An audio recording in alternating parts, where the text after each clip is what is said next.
Cooper, if you could help me do that, please. Sure, ladies. I am not able to raise my hand.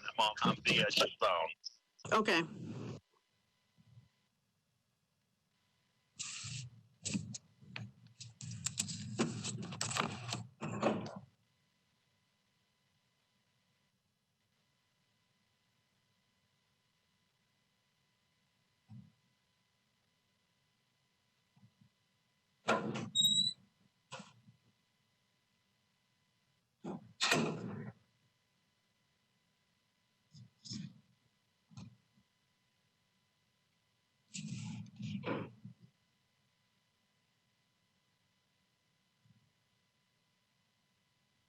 Director Cooper, do you have 9? Is he? Yes, ma'am. Okay.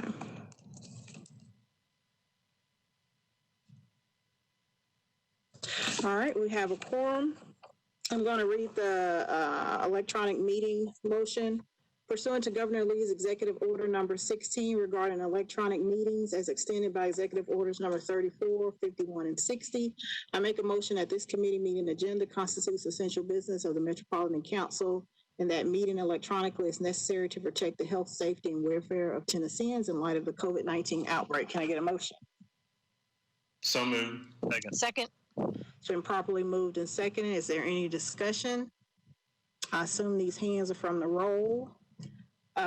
Seeing none, do we need to do a roll call vote, Director Cooper? Yes, ma'am. We're supposed to on all Everything? motions. Okay. Can you take that roll call vote, please? I can. And if any joined, I don't call your name, just jump in. Allen? Aye. Truffle? Aye. Glover? Councilman Glover? Mendez? Sledge? Aye. Suara? Aye. Syracuse? Aye. Toombs? Aye. Vercher? Aye. Young? Aye. Director Cooper, this is Councilwoman Benedict. I'm here and I vote aye. Okay, thank you. And Councilman Glover, I didn't hear you.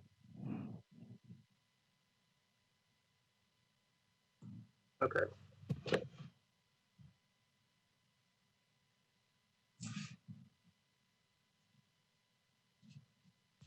So it's 10 in favor, 0 against. All right, motion carries. We have 7 items on the consent agenda for today.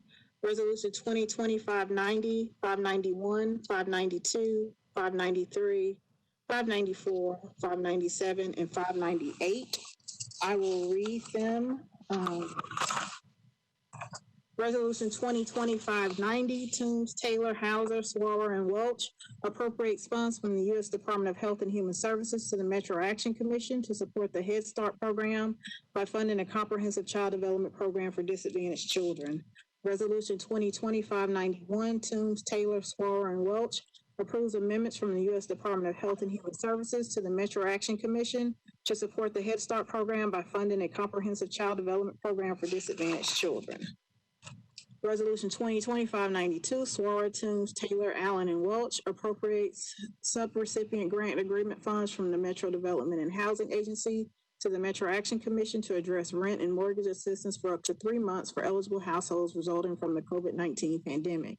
Resolution 2020-593, Toombs, Cash, Hancock, and Swaller approves the Tennessee CARES Act Coronavirus Agricultural and Forestry Business Fund grant from the Tennessee Department of Agriculture to the Nashville Farmers Market to respond to COVID-19 business disruption and supply chain improvement initiatives. Resolution 2020-594, Toombs, Taylor, Swaller, and Welch approves an amendment to a grant from the Tennessee Department of Health to the Metro Board of Health to provide chronic disease prevention and management services to reduce risk associated with prediabetes, type 2 diabetes, or heart disease and stroke. Resolution 2020-597, Toombs, Van Reese, Swaller, and Welch approves a child and adult care food program grant from the Tennessee Department of Human Services to the Metro Parks and Recreation Department to provide nutritious meals and snacks for children attending after-school programs in 6 park locations. Resolution 2025-98, Stiles, Toombs, Murphy, Nash, and Rutherford approves an intergovernmental agreement between the Tennessee Department of Transportation and Metro Public Works for traffic signal improvements at the I-24 eastbound exit ramp at State Route 254. Okay, is there anything that needs to come off of consent? Let's see. I don't see any hands. Can I get a motion? So moved. Second. It's been properly moved and seconded. Is there any discussion? All right, we're on the motion. Director Cooper, will you take the roll call vote, please? Yeah. Allen, Aye. Benedict, Aye. Ruffle, Aye. Glover, Aye. And I could hear you before, Mr. Cooper. aye, great. Mendez, Aye. Roten,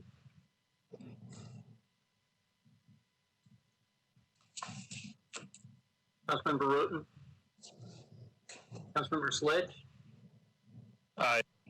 Swan, Aye. Syracuse, Aye.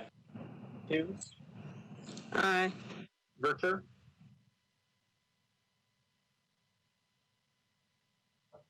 Councilmember Vercher, Councilmember Young, Aye.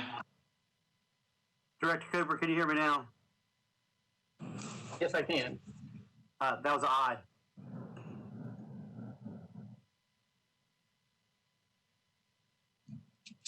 Eleven in favor, 0 against. Thank you. The motion carries. On to the rest of the agenda. Resolution 2025-27, Hall appropriates $1.5 million from the COVID-19 pandemic fund to the Jefferson Street United Merchants Partnership and Street Works for COVID-19 related community outreach, testing, and care. Can I get a motion to get it before the committee? So moved. It's been properly moved and seconded. I do see the sponsor, that the sponsor is on the call, Councilman Hall. Can you hear me? Yes, I can hear you. All right.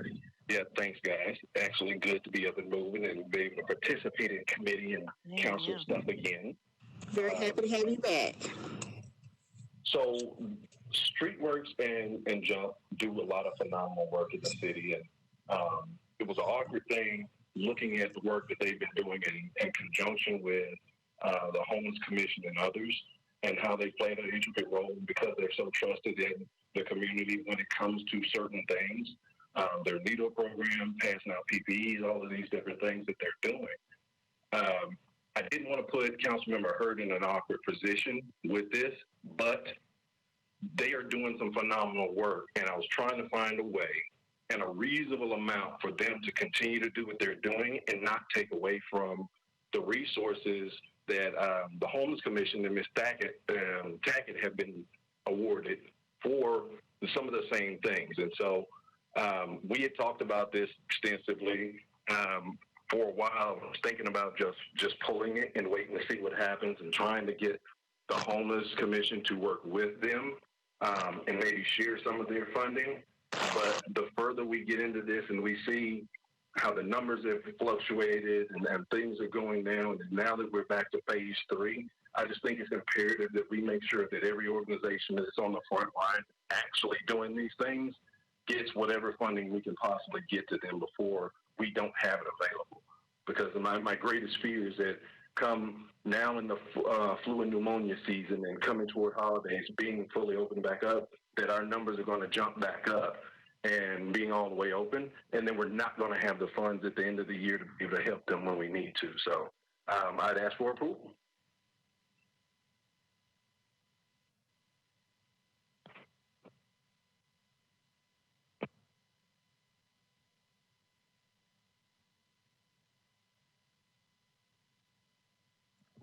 Sorry, Councilwoman Vercher. Thank you, Chair, and I'd like to thank the sponsor for bringing this forward. I'm going to ask to make sure that we get a roll call vote regarding this. I think when we bring resolutions like this forward, the community needs to know, especially when we're dealing with vulnerable communities, how people are voting on these particular items like this. And we've talked about this in caucus, how certain organizations that serves different demographics have not been receiving the resources that they need to adequately serve some of the most vulnerable in the city. That's my statement. For clarity for the public that may be listening to this committee meeting, just want to ask the sponsor if he can clarify if any council member will be directly benefiting from this. Councilman Hall, can you respond to Councilwoman Vercher? Yes, and so we're aware of Councilmember Hurt at Large's role with Jump and with Streetworks, and so it is an organization that she's affiliated with that would be benefiting from this.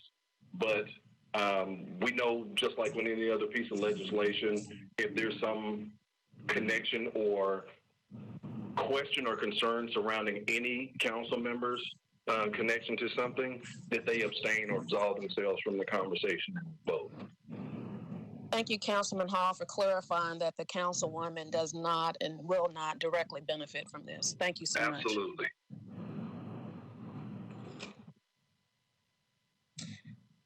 I don't see. Councilman Mendez. Thanks, Chair. I see Councilmember Sepulveda has her hand up. I would, and I assume she's got some comment from the perspective of the COVID committee that she, along with Councilmember Johnston and Councilmember Gamble, are a part of. I'm interested in hearing her comments, and then I think I have a comment of my own, depending on what it says on behalf of the committee. Councilwoman Sepulveda. Thank you, Madam Chair, and thank you for recognizing me, even though I'm not on the committee. I am not in favor of this.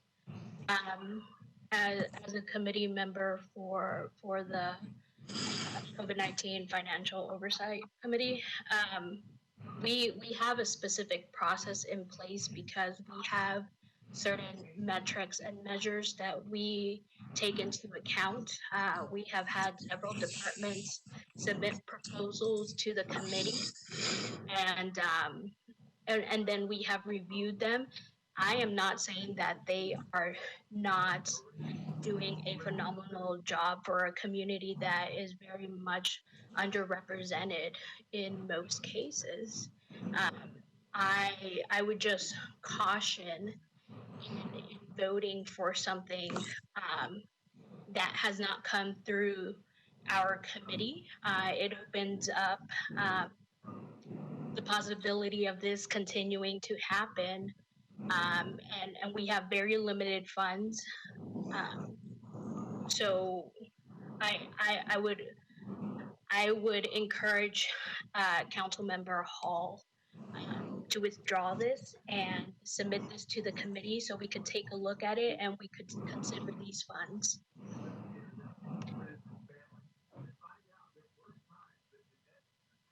Okay. Councilman Mendez. Thank you, Chair. I'd like to thank Councilmember Sepulveda and our other two colleagues that are serving on the COVID committee. I'm going to vote against this because it hasn't been through the process that we set up, and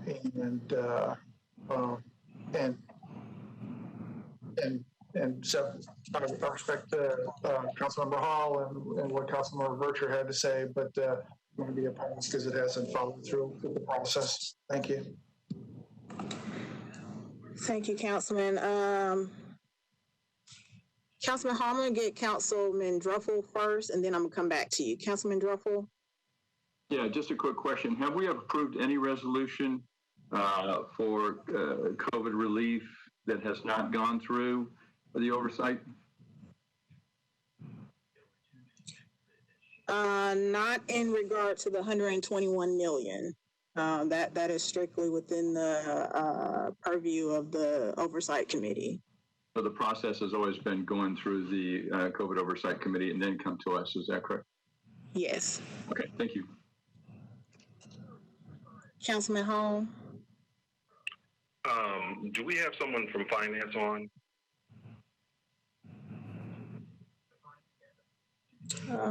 Mary, I see Mary Jo. Mary Jo, So, Ms. Wiggins? I'd like to get first from Ms. Wiggins and then from Attorney Cooper.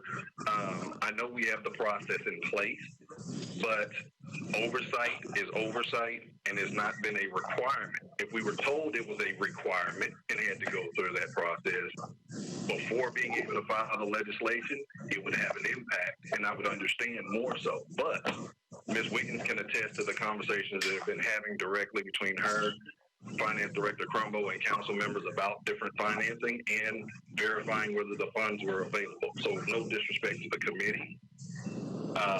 I understand the process, but all the processes doesn't work for everybody equally. So it's why we've done the things we've done with everything from CIB down the line in adjusting processes.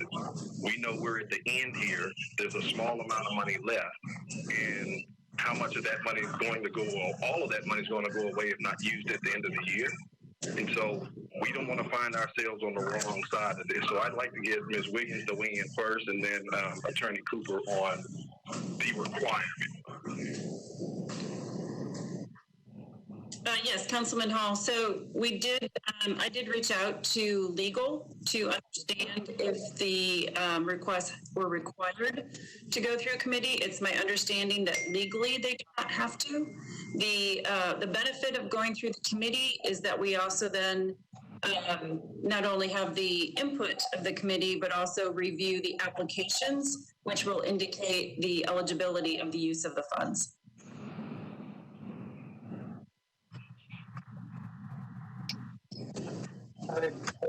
Chair, this is John Cooper. From a legal standpoint, that's correct. The budget ordinance set up the committee for the purpose of making recommendations to the council. The council has the legal authority to make appropriations from the funds, absent of committee recommendations.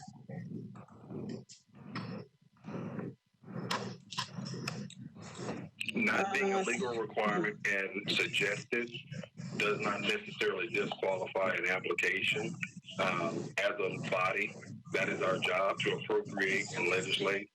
And so for the sake of time, we have not, I know I've not on 2 occasions gone all the way through the same process. It's not jumping the line. It's not trying to circumvent anything. It's trying to get what needs to get into the community's hands as quickly as possible. And so I'm, again, inclined to ask for approval. This is something that we need to get done. We're closing in on the end here. And these are frontline workers. And we see with multiple situations in this city right now where despite whatever processes there are, money is going some places that it should, some places it should not. Some people seem and feel that it'll always be unfair, but the reality is we're talking about the most vulnerable people in the city in most different situations as opposed to public vendors, venues, things of that nature that are more economic or economy related. With that, I would still ask for approval and like to, of course, have a roll call. Councilwoman Porterfield?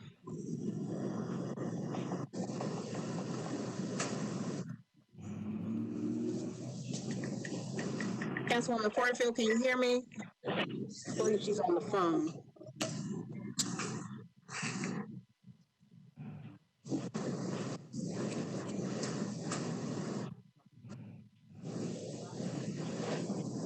She may not be able to unmute herself. Councilwoman Allen? Thank you, Madam Chair. Can you hear me? my connection's been iffy. Good. Well, I want to thank Councilmember Hall. I certainly appreciate his dedication to this community and also all the work that Jump and Streetworks are doing. But I do understand the value of having a process and a committee that has the big picture of all the vulnerable populations throughout the city, and to ensure, that limited resources are allocated to as many of those communities as possible. So a couple of questions. One, can Councilmember Hall clarify if he did apply through the committee process already, and if that is still an option for him? And then secondly, if Mr. Cooper can clarify that, I understand that Councilmember Hurt can recuse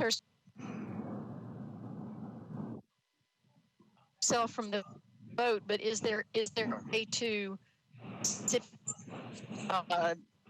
I guess document that money that goes to Jump is insulated from the council member? I mean, I don't know that she has control over how money flows to the organization and not to her. So if both of those questions could be answered by those respective people, I would appreciate it.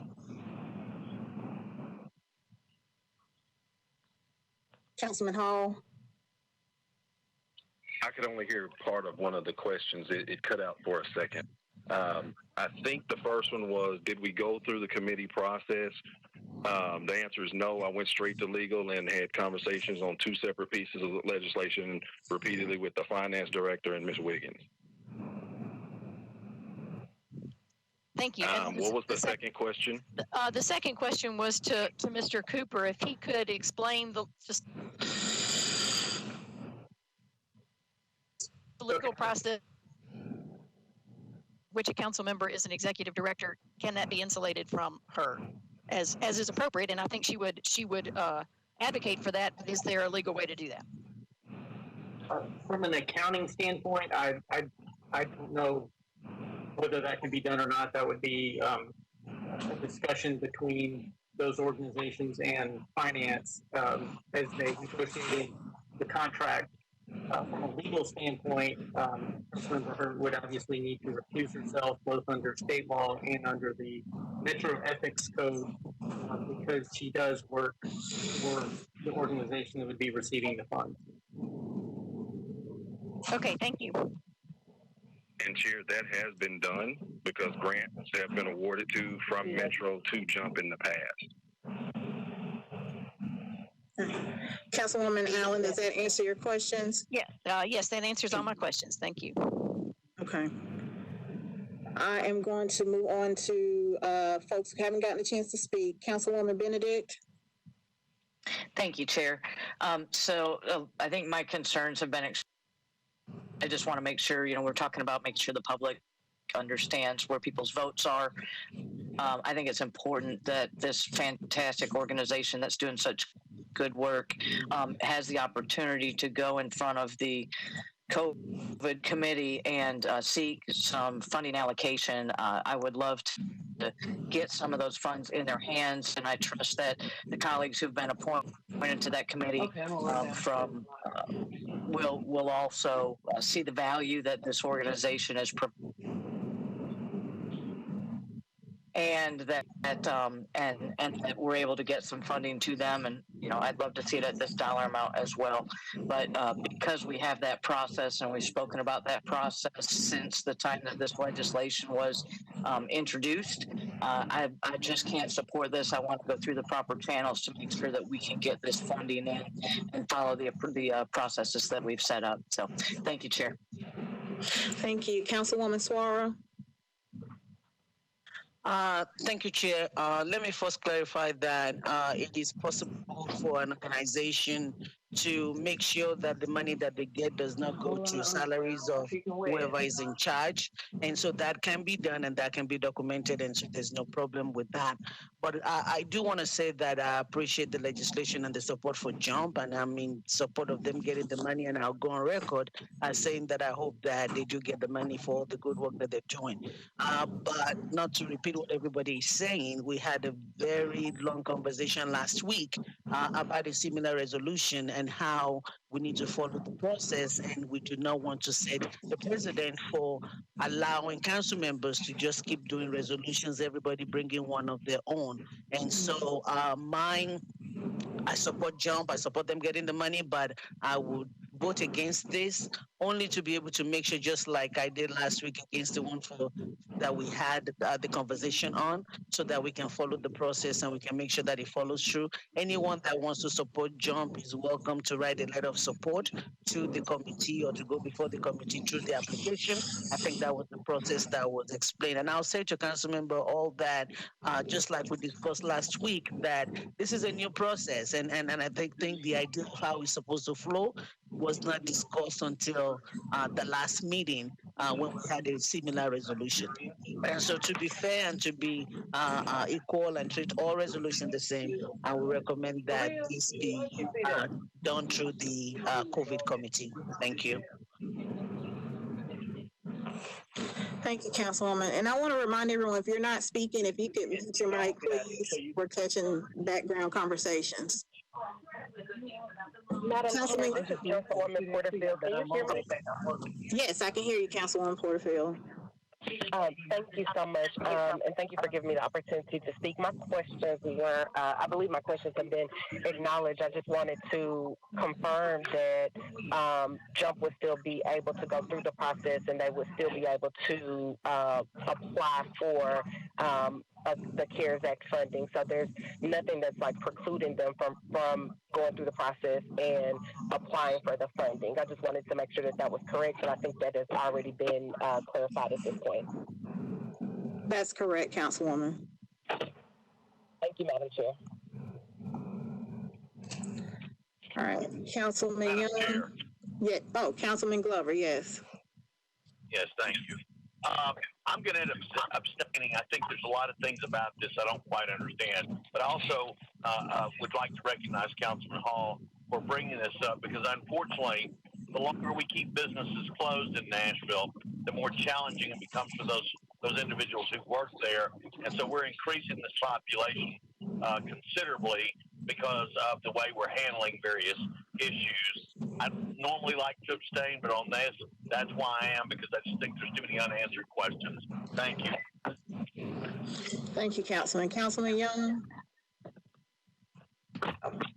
Thank you, Madam Chair. I'd like to know, has the organization requested these funds? Councilman Hall, was a request made to you for this? Councilman Young, no, would be the answer. Again, having worked with that organization on various things, and Mr. Tackett with the Homeless Commission on various issues, watching the interaction between the two organizations, seeing what role each is playing in the conversation. I know they applied for money and received some separately from what we're talking about, this pool, but to not ask them to take away from those to help another organization who's actually helping them do the work, we went this route with this process and this legislation. I hope that answers your question. Does, and I guess my other, I guess what I'm struggling with, of course, the process issue, but others have spoke on that. But I mean, I remember very distinctly that Councilwoman Hurt has said that she does not want this money and that she's not in support. And I'm not trying to put words in her mouth, but I remember that very distinctly. And so it's a little confusing when the leadership of an organization says, don't give us funds, and we're trying to not only do it, but to skip a process to go through it. So I'll say, if this council's ever going to skip or avoid the process that's been in place, I really think if we do that, and the first time we do it is for an organization operated by one of the members of this council, it just stinks to high heaven. And I don't want us to to put Councilwoman Hurd in a position like that would erode her reputation, because she's a magnificent member of this council, and I think we would be doing a disservice to her. So I too will definitely be voting against this. Thank you.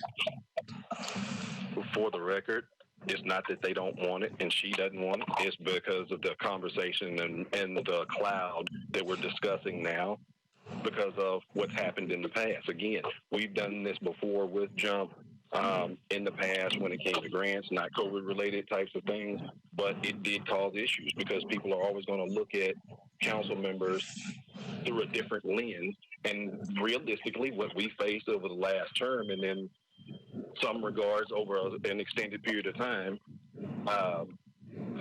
you look at ethics concerns and violations that have been brought up, it's only one group that's been under that umbrella of suspicion the last few years. And so I understand why she would want to avoid that. Absolutely. But again, we're making it about her and not about the organization or the work that's being done. And my one concern is the timetable. We keep talking about this process. And with all due respect, because it's no disrespect to those council members on these committees, again, it's a review and oversight process to simplify things, but we are under the gun in a time frame. And I have all the faith in the world in Ms. Wiggins and finance to say if something's available, and then in my colleagues and peers to say if we should do it or not. So I'll abide by what everybody wants one way or the other. I mean, that's never an issue. But we've got to be realistic when we're talking about these things because there's other stuff coming down the pike. You guys all know about what I'm dealing with Bordeaux Hospital. There's emergency money being asked for. I'm under the gun, and that's not something that's going to sit and wait for a process because lives are in the balance. So, again, I respect the process and what everybody's saying, but we've got to be realistic about what we're talking about. Again, this isn't about helping an after-school program or helping a music venue or something like that. So, well, if we're real about the process, then we can't talk about the timeliness of this. I mean, if it was so timely, I would think that there'd been a co-sponsor that could have run this resolution back when it was first on this committee's agenda. Thank you, Madam Chair. Thank you, Councilman. Councilwoman Vercher. Thank you, Chair. I hate to do this to Director Cooper.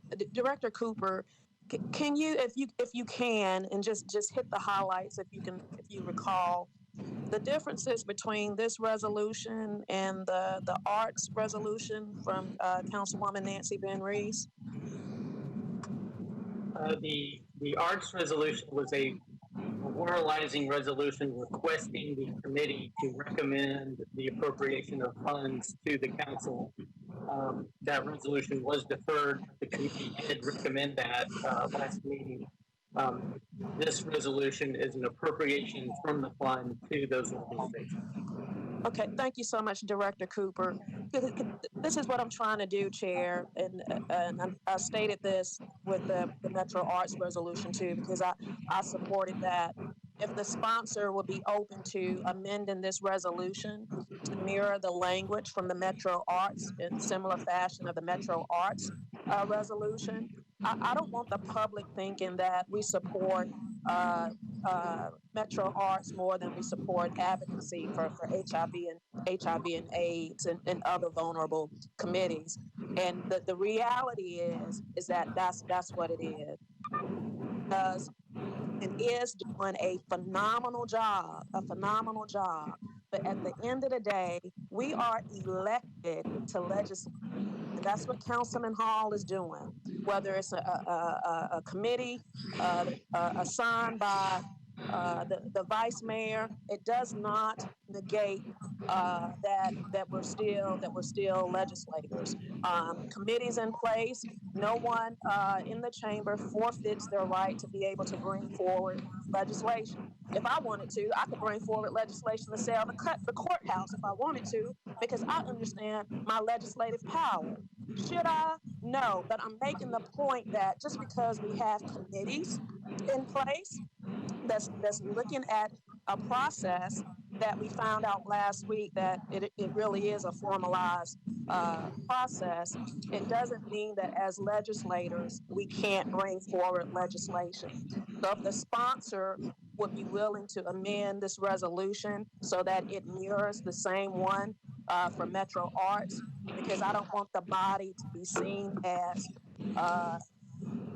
we support one thing more than the other. Thank you, Chair. My solution. Madam Chair, I'm absolutely open to that. Okay. Councilwoman Sepulveda. Yes, thank you, Chair.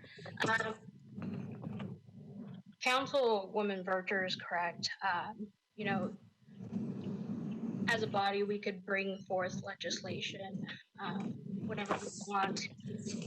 The problem is that we, as a body, voted in favor of having this committee.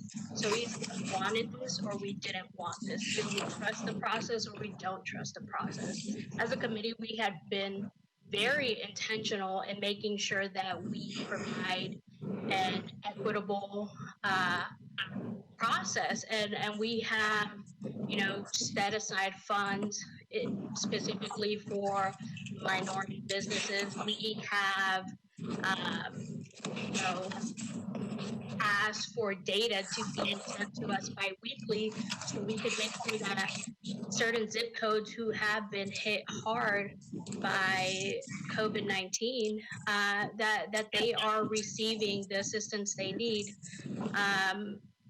So and if you take council, the arts resolution that was up last time, Councilwoman Van Rees deferred that, and this past week as a committee, we actually allocated more funds that were asked for, and we took into consideration several different issues.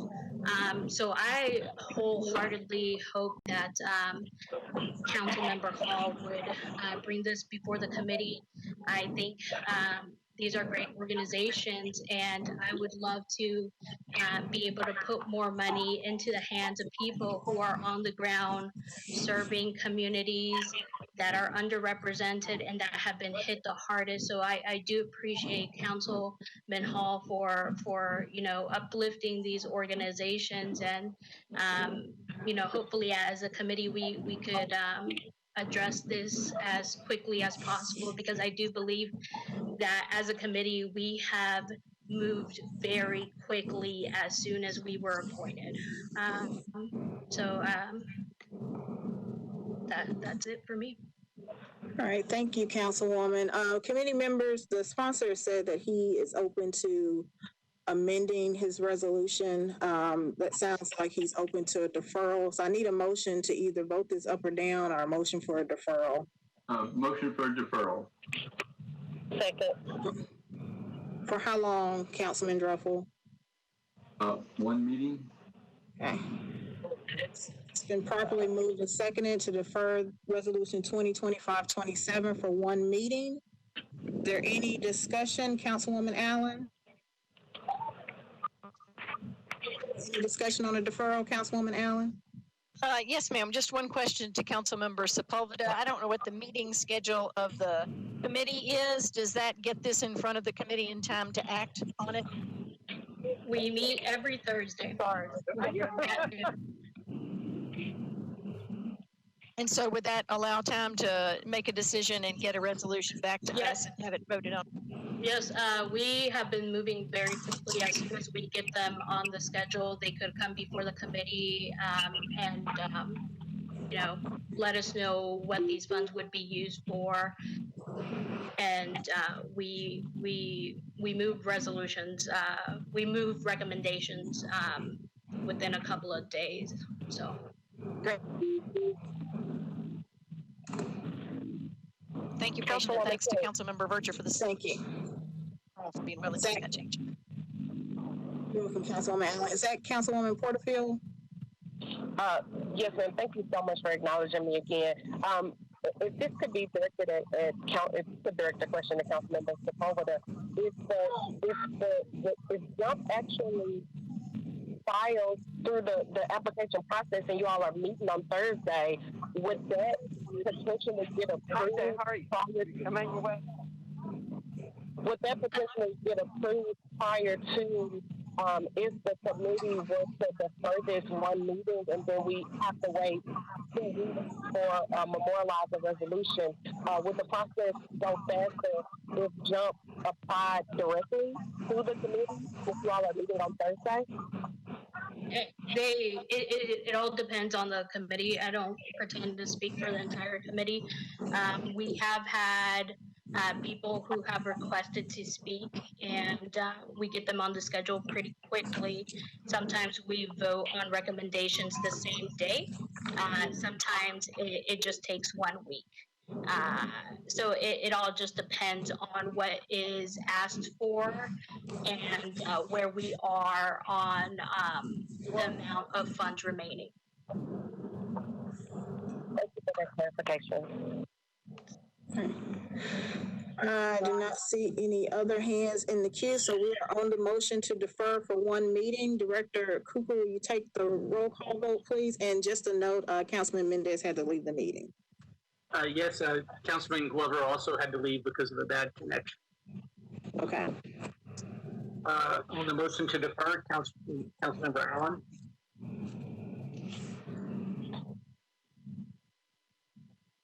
Councilmember Allen.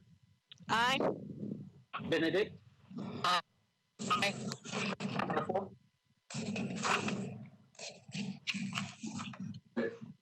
Councilman Truffle. Wilton. Aye. Swift. Aye. Clark. Aye. Syracuse. Aye. Aye. Bircher. Aye. Young. Aye. Going back, Councilman Druffel.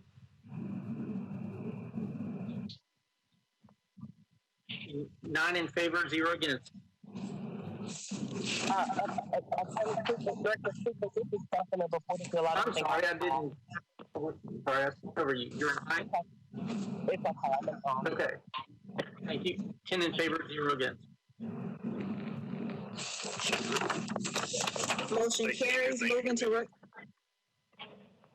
You're welcome, Councilman Hall. Resolution 2020-586, Swaratoon, Sledge, Allen, and Welch approves a grant from the Regents Foundation of Tennessee to the Nashville Community Engagement Fund to support the Metro Barnes Housing Trust Fund for affordable housing. Can I get a motion? So moved. Second. It's been properly moved and seconded. Is there any discussion? Madam Chair. Yes, Councilwoman Swarer. Thank you. This resolution is supporting a 250,000 donation or grant from regions to the Affordable to Barnes Fund. And during the Affordable Housing Committee, we did clarify that this money is in addition. It's not for administrative purposes, but it's actually going towards money that the Barnes Fund can use towards projects. And I wanted to bring that clarification to the conversation. Thank you. Thank you. Councilwoman Vircher. Chair, if someone can answer the question, could this be used for halfway housing?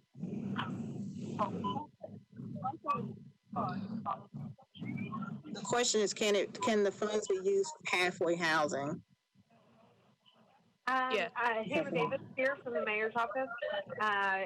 We have various nonprofits that apply for housing, and some of them often are prison or rehab situations. For example, Renewal House, which received funding recently. You may be familiar with them. They offer rehabilitation services for women who want to be able to stay with their children through that process. They do great work, and so they were a recent recipient. So while we would not use the language of halfway housing, we do have nonprofits that offer support services and on-site services to provide housing and to wraparound services. Yeah, thank you so much, Hannah. I ask in the language so that the public can understand. that's a yes? Anna? Since there's not a clear definition for halfway houses, I wouldn't be able to say that. But yes, the nonprofits are open to apply, and if they meet the requirements for the affordability for the housing and the services provided, they would be eligible. Anna, thanks. Councilwoman Allen. Thank you, Madam Chair. Hannah had mentioned earlier that the Regions Foundation has issued a challenge to other banks, and I want to officially thank them not only for this contribution, but for holding that out to others. And would ask that thank you letters to the foundation for their support of this. It's a huge help.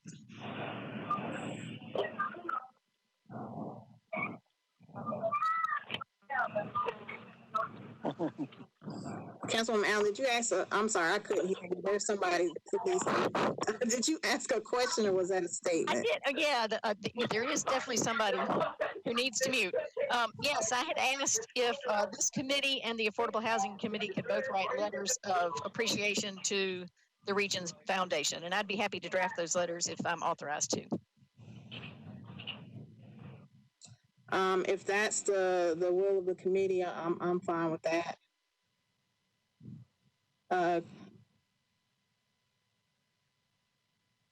don't know, Director Cooper, is that something we can do via email, or do we decide now whether or not the committee wants to draft a letter? It would need to be done in an open meeting if you're going to take some kind of action. Okay. So, I guess once we actually vote on this resolution, we can do a separate vote to see if the committee wants to do that letter. Would that be appropriate? Yes. Okay. Councilwoman Allen, did you have something else? No, I just would make that motion when it's appropriate. Okay. All right, I do not see any other hands on the motion to approve Resolution 2025-86.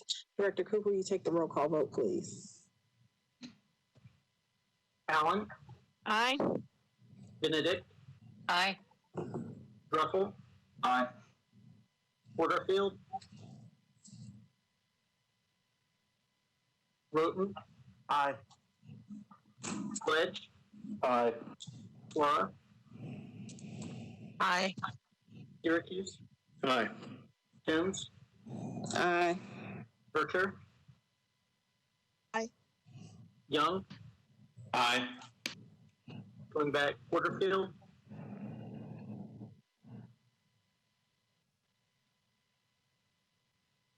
And in favor, 0 against. Thank you. Motion carries. Councilwoman Allen, do you want to make your motion now? Yes, ma'am. I would like to make a motion that this budget committee send a letter of thanks to the foundation for their challenge to other financial institutions. Is there a second? Madam Chair? Yes, Councilwoman Suara. Oh, maybe I should wait for a second before I say something. I'll second and then I want to say something. Okay, Councilwoman Suara. Thank you. I would like to recommend that the letter should come from the Affordable Housing Committee. And I said that because we have a lot of grants for different reasons that goes to the Budget Committee, and I don't think we've ever written for anything of that nature. Since this is specifically affordable housing and we rarely get things like that, my recommendation is that if Councilmember Allen does not mind, rather than the Budget Committee, to make it something from affordable housing. Councilwoman Allen, do you want to withdraw your motion? Good with that. I just forgot to bring it up. I will withdraw and ask Councilmember Suara to remind me of this when we meet next week. All right.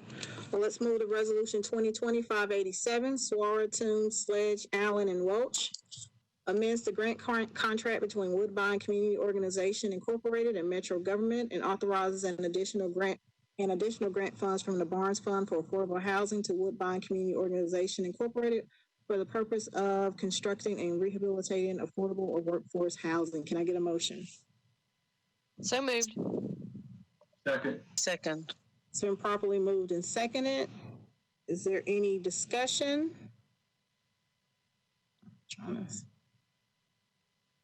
Yes, Councilwoman Allen, is your hand up to discuss? Councilwoman Bircher? Thank you, Chair. Where is this located at on Murfreesboro Pike?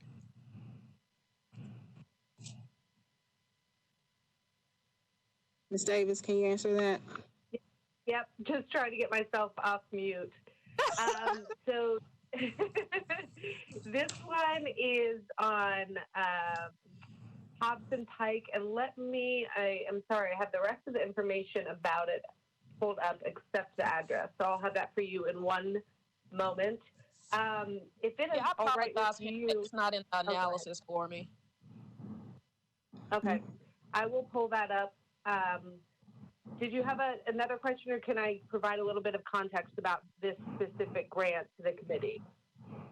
So I led you to this resolution for my prior question. So you've already answered my essential question for this. I just didn't know where on Murfreesboro Pike. So it's that Murfreesboro Pike, Hobson Pike area. Yeah. So the address is 0 Murfreesboro Pike, and I can look up what the cross street area would be for that. Okay.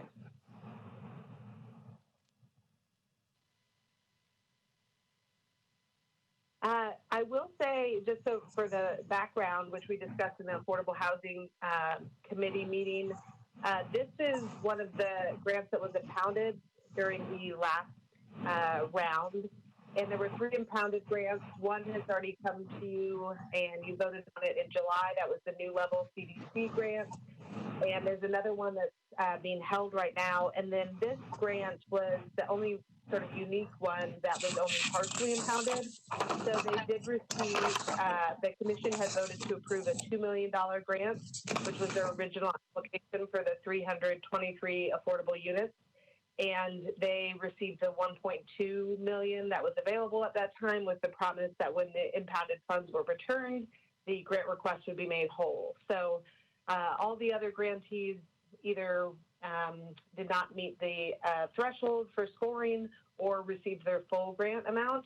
And so this one is the only one that is coming in front of you for a review for the adjustment of their grant amount. Okay. Thanks so much, Hannah. You're awesome. Absolutely. Thank you, Council Lady.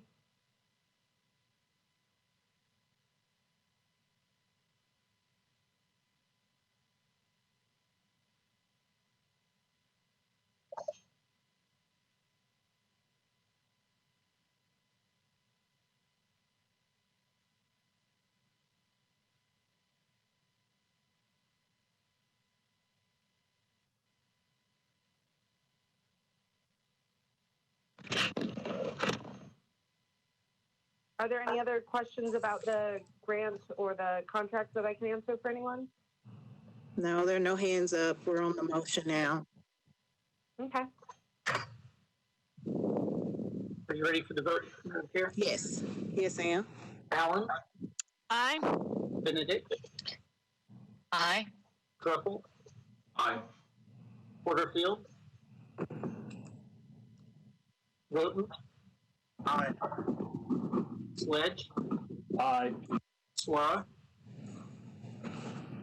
Aye. Syracuse? Aye. Toombs? Aye. Bircher? I'm going to abstain from this, Director. Young? Aye. 9 in favor, 0 against, 1 abstaining. Okay, motion carries. Resolution 2020-588, Toombs, Johnston, Hancock, Swallow, and Welch approves a grant from the Center for Tech and Civic Life to the Davidson County Election Commission to provide planning and operationalizing of a safe and secure election administration in Davidson County in 2020. Can I get a motion? So moved. Second. It's been properly moved and seconded. Is there any discussion? Seeing no hands, we are on the motion. Director Cooper, will you take the roll call, please?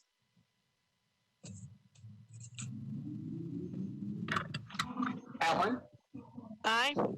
Benedict, Aye. Ruffle, Aye.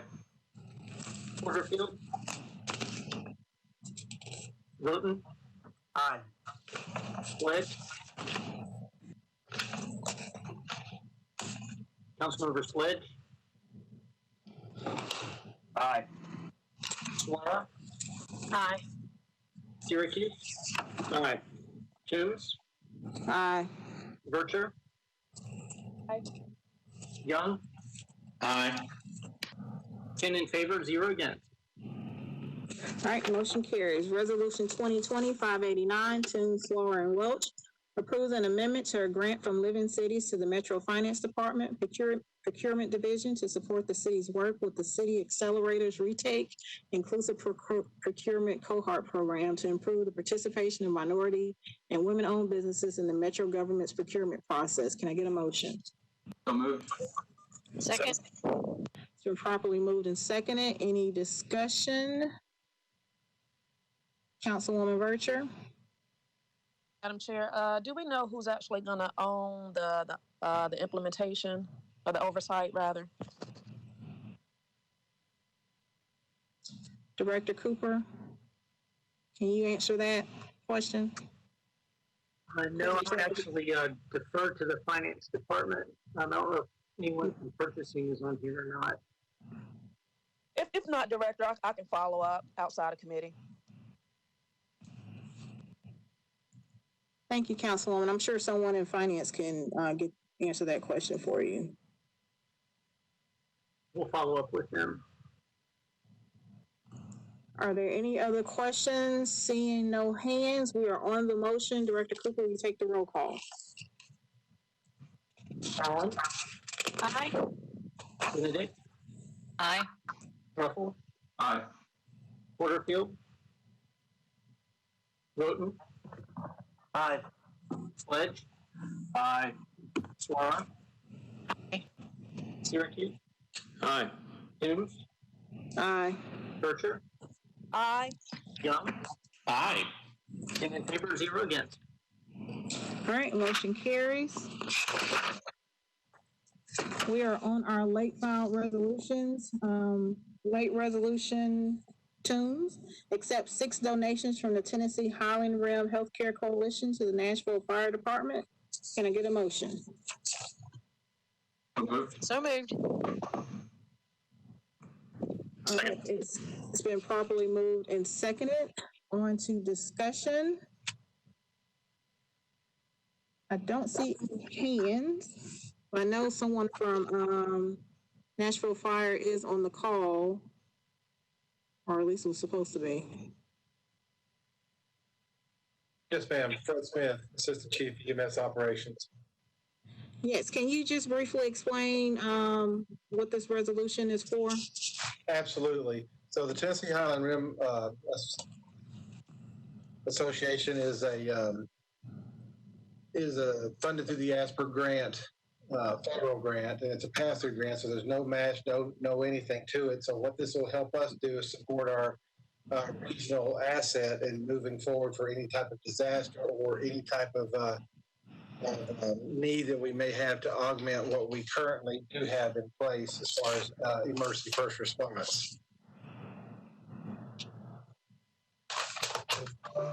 Okay, thank you. There are 6 different donations.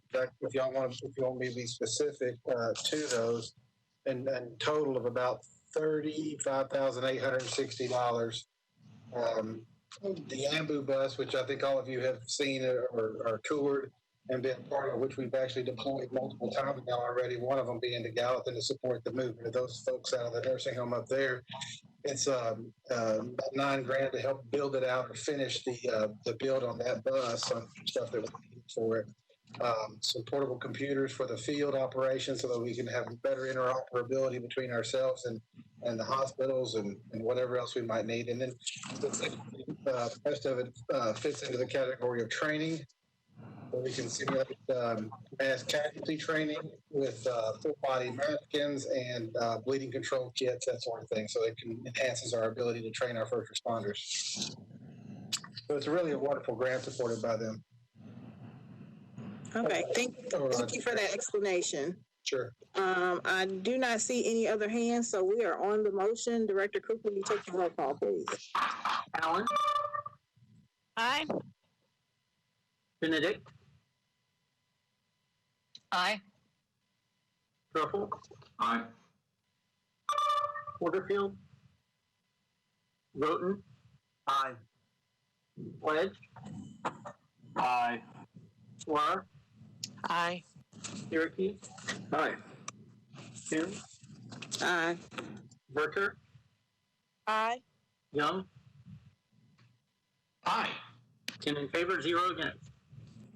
Motion carries. On to the second late resolution. Johnston, Gamble, and Parker amends Resolution 2020-478, Resolution 2020-500, Resolution 2020-515, and Resolution 2020-516 to extend the deadline for disbursements of CARES funds to December 28, 2020, with return of these funds to Metro government on or before December 30th, 2020, and extending the deadline of the committee's final report to Metro Council. Can I get a motion?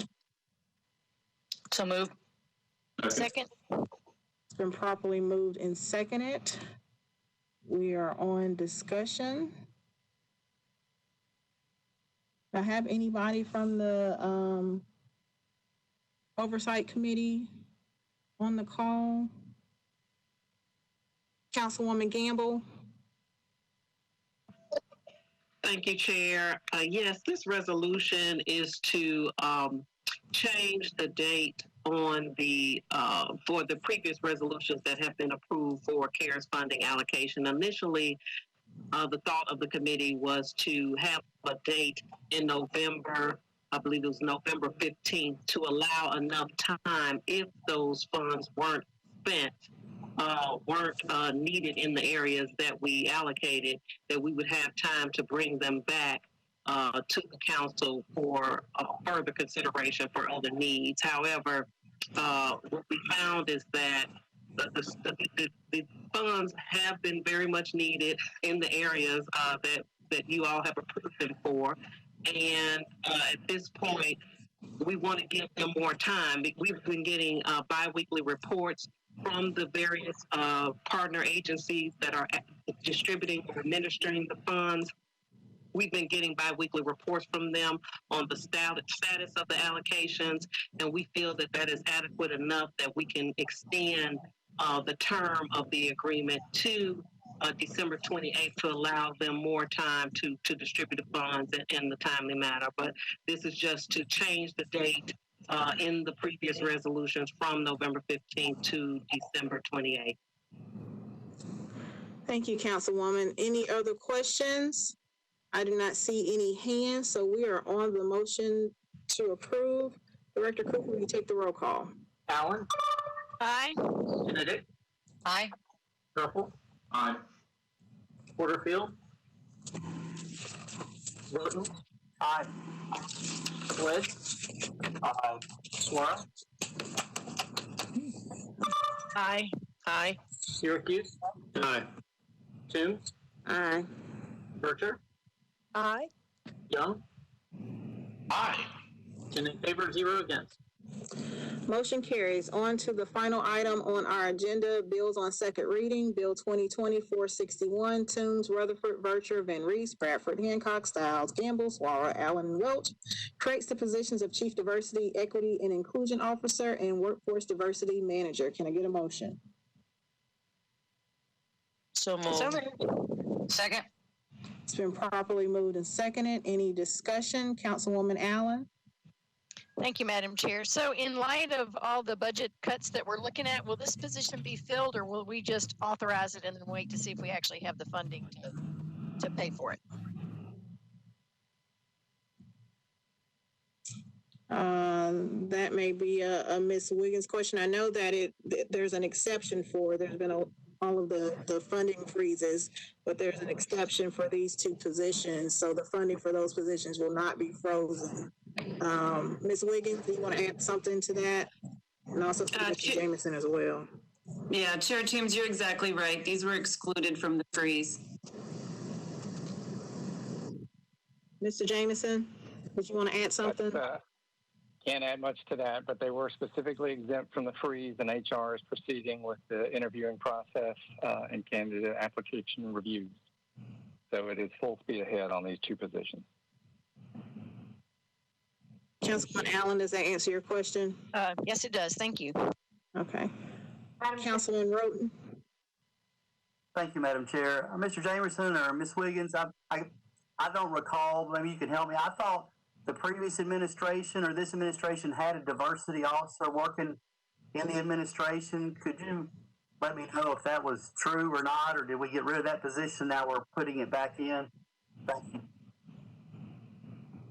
Councilman Roten, there was a position within the mayor's office, but it was not specifically formally designated as a chief diversity, an equity officer or inclusion officer, or a workforce diversity manager. These are now two specific formally recognized by the Civil Service Commission positions that will have their offices within HR and finance respectively, and will be permanent positions not dependent upon administration.